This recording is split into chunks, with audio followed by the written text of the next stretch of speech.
What are you guys know? Hello, my friends. Welcome back. We're back. We're back. How's everybody doing out there? Really, really well, I hope. Let's see. I didn't really put much thought in to coming on here. I just felt like it was time to come on, so here I am. I clean my robe so I can put my face on there. Immovable Himalayas. I don't think we've had this one yet. Maharshinam Briguraham Giram Asmyekamaksharam Yagyanam Japa Yagyosmi Stavaranam Himalaya. That was terrible. Okay. Of the great seers, I am Brigu. Of words, I am the syllable Om. Of sacrifices, I am Japa, the silent chanting of the holy names. And amongst immovable beings, I am the Himalaya mountains. Let's read that from Bhagavad Gita as it is. This is 10:25. Om Namo Bhagavate Vasudevaya. Times 3. This must be really short purports in here. Oh yeah, this chapter is titled "The Opulence of the Absolute." Of the great sages, I am Brigu. Of vibrations, I am the transcendental Om. Of sacrifices, I am the chanting of the holy names, Japa. And of immovable things, I am the Himalayas. This one said silent, and I was like, silent? Okay, silent's good. This doesn't say silent in the actual translation. But let's see what the purport says. It's very short. Brahma, the first living creature within the universe, created several sons for the propagation of various kinds of species. The most powerful of his sons is Brigu, who is also the greatest sage. Of all the transcendental vibrations, the Om, Omkara, represents the supreme. Of all the sacrifices, the chanting of Hare Krishna, Krishna Krishna, Hare Hare, Hare Rama, Rama Rama, Hare Hare, is the purest representation of Krishna. Sometimes animal sacrifices are recommended, but in the sacrifice of Hare Krishna, there is no question of violence. It is the simplest and purest. Whatever is sublime in the world is a representation of Krishna. Therefore, the Himalayas, the greatest mountains in the world, also represent him. The mountain named Meru was mentioned in a previous verse, but Meru is sometimes movable, whereas the Himalayas are never movable. Thus, the Himalayas are greater than Meru. Haribol. Hare Krishna, Krishna Krishna, Hare Hare, Hare Rama, Rama Rama, Hare Hare. You know why I read Bhagavad Gita?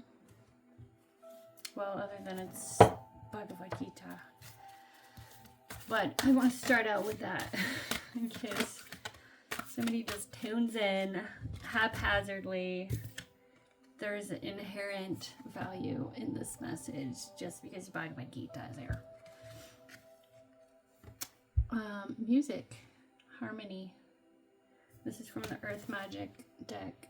I know we pulled music the other day, but I don't know if it was in this book. If it was, it started with music. Yeah, this is it. Music. What would life be like without it? It's not something that we humans invented. Rather, music has been around since time began. You know what I want to say about music is that all of Sanskrit, which is the very first language, the mother tongue of all languages, all of that is meant to be sung. Ooh. This is new beginning, dawn, that came out here. Dawn.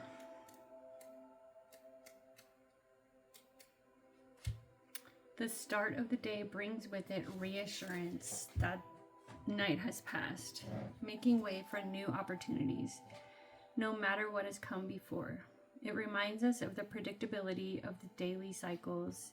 That first light that forecasts the sun's appearance awakens the winged ones who sing and chirp happily at the advent of another morning. It's a time of fresh beginnings from which we can create whatever kind of experience we desire.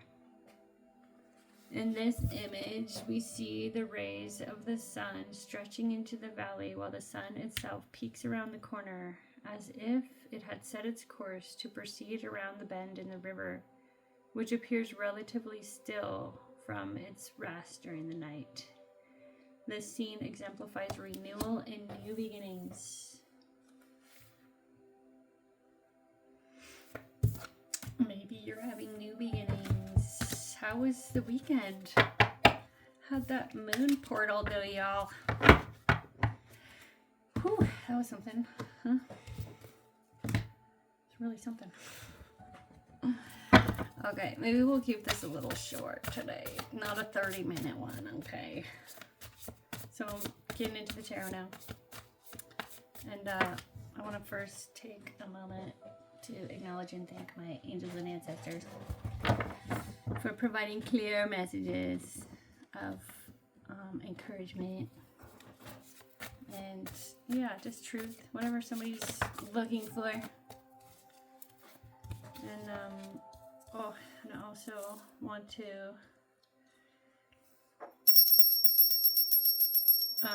thank the good Lord and my angels for divine protection during this message and every day. Thank you. Okay, some big cards already flew out. Temperance is out here first, and then the Ace of Wands, and then you got the Nine of Swords and the Eight of Swords. But I'm going to start with this Temperance, which came out first. What was I saying when this came out? Oh, I was praying for protection just before that. But this is an angel, basically. It feels like angel protection.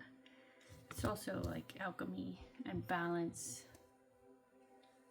Balance of dark and light.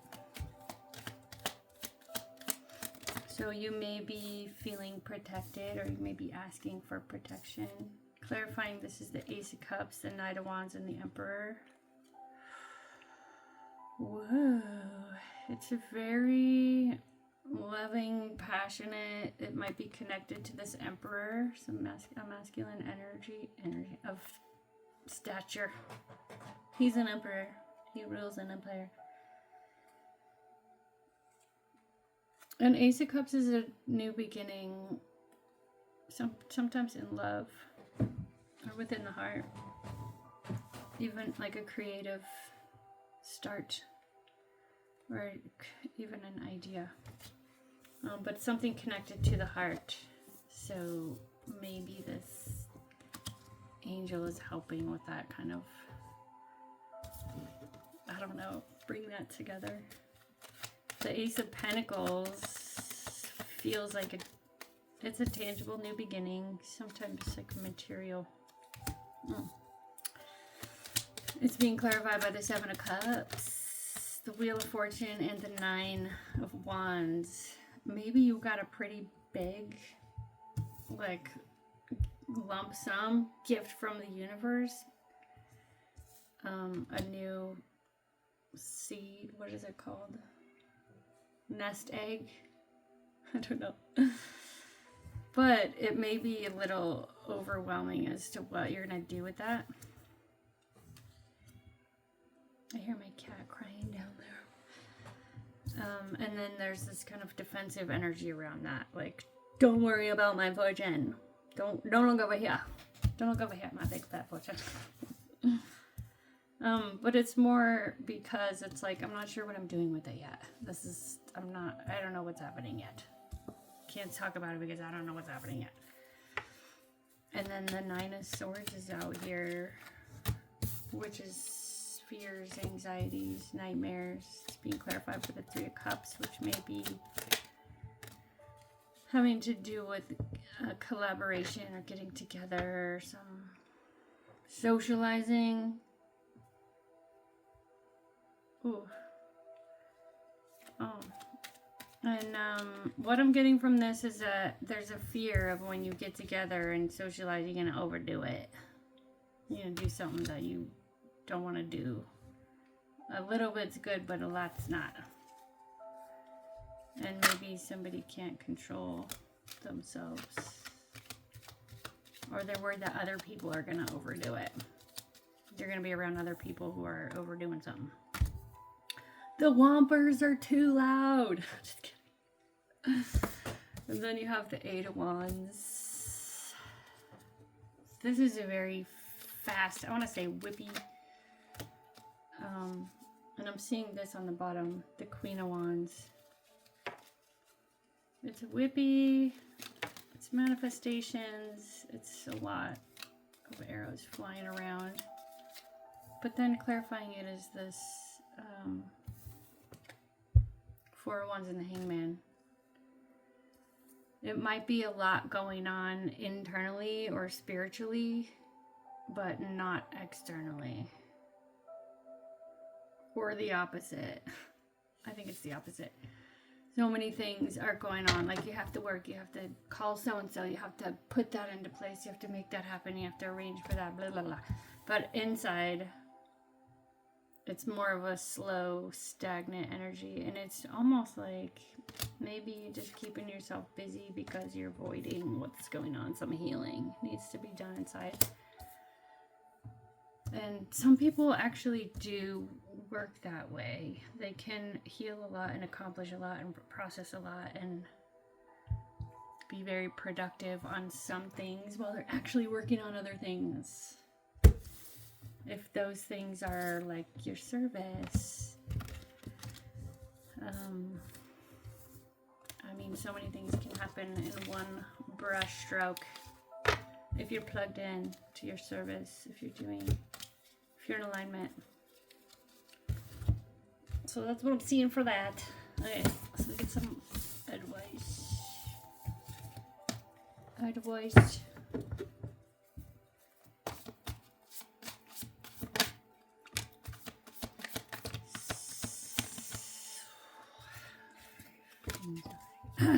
The Six of Wands is the first thing out here.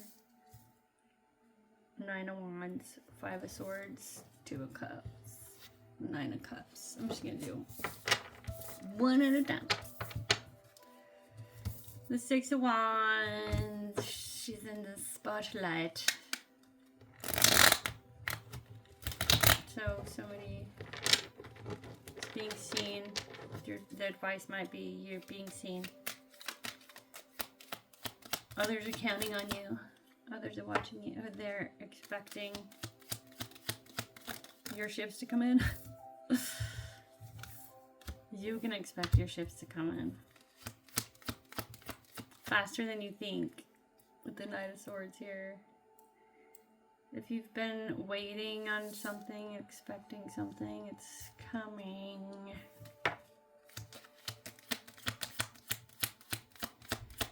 For some people, that might be something like a promotion, you know? Nine of Wands and Temperance. Ooh, stay prayed up is what I want to say there. Don't relax. And here's another thing that has been coming up. It's probably the third or fourth day in a row this has come up. And I think I tried to articulate it before, but it didn't really come out totally. And that is that when you get your mind right, and when you feel like you're living in alignment and you see the truth and you feel like you come out of the illusion and you're like, yes, abundance, yes, light, yes, truth, and your mind is right. You have to fight to maintain that because everything else in this material world seems to be the opposite.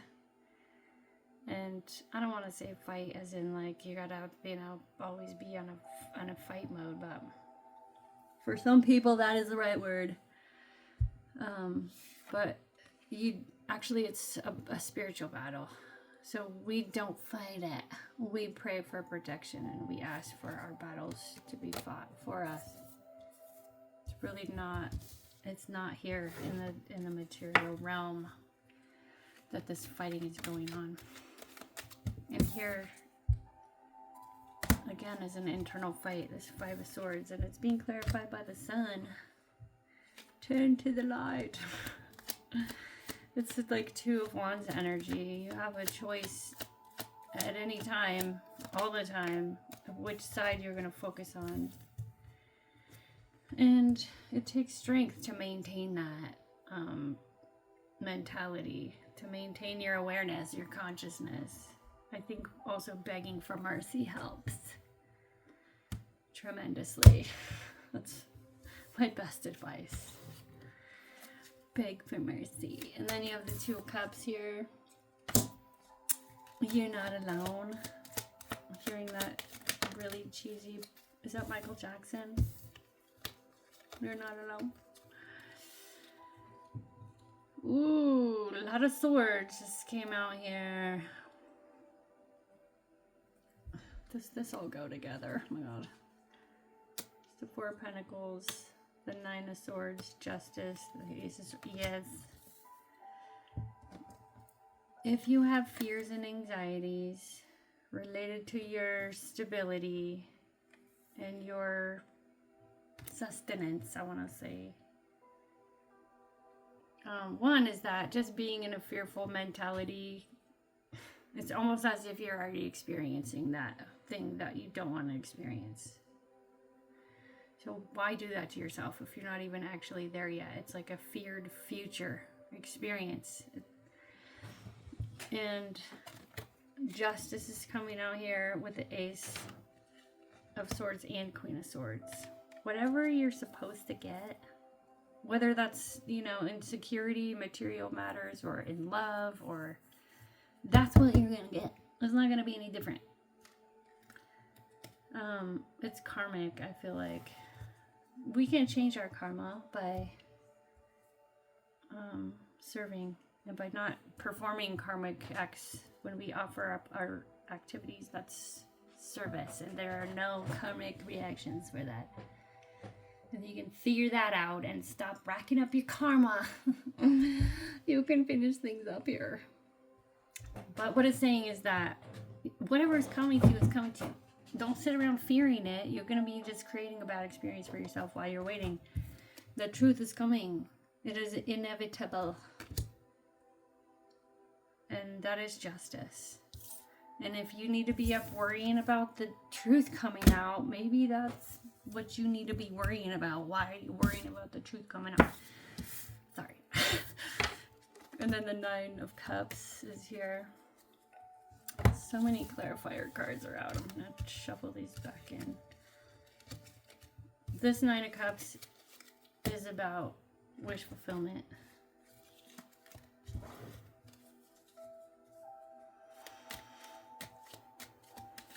You want to meditate on the things that you do want. And you can get really specific with that. Say you want to improve some relationships in your family or soul family. You can meditate on what does that really look like? What would that feel like? Because if you can't even imagine a thing, how are you ever going to manifest it? And also, don't tell anybody about what you're trying to manifest. Keep your manifestations private. That's pretty clear. It's pretty clear.